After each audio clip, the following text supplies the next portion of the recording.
عصر کی نماز کی فضیلت اتنی زیادہ ہے، آپ کو پتہ ہے کہ صبح کے وقت اور عصر کے وقت، فجر کی نماز کے وقت اور عصر کی نماز کے وقت فرشتوں کی ڈیوٹیاں تبدیل ہوتی ہیں۔ عصر کی نماز کے وقت جب جو صبح والے فرشتے ہوتے ہیں جب وہ جانے لگتے ہیں اور ادھر سے جو عصر والے آتے ہیں وہ اب دونوں کہتے ہیں کہ اب ہم نے ثواب لکھنا ہے۔ فجر والے کہتے ہیں ہم جا رہے ہیں، ہم نے عصر کی نماز کا ثواب لکھنا ہے، اور جو عصر والے آتے ہیں وہ کہتے ہیں کہ ہم نے ثواب لکھنا ہے۔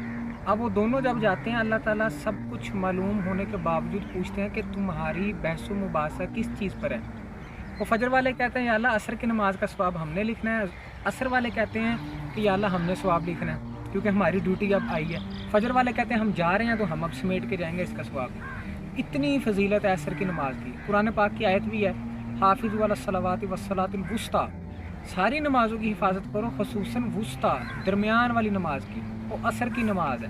تو اللہ تعالیٰ ان فرشتوں کو کہتے ہیں کہ تم دونوں ہی عصر کی نماز کا ثواب لکھ لو، اتنی زیادہ فضیلت ہے۔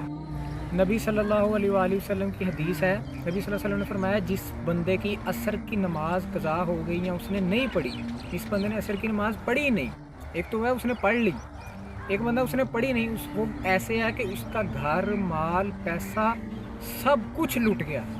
بظاہر اس کے پاس اگر پیسہ ہے بھی صحیح نا تو میرے بھائیوں سمجھو وہ تباہ ہو گیا، برباد ہو گیا۔ تو ہمیں چاہیے کہ ہم 5 وقت کی نمازوں کی اپنی حفاظت کریں۔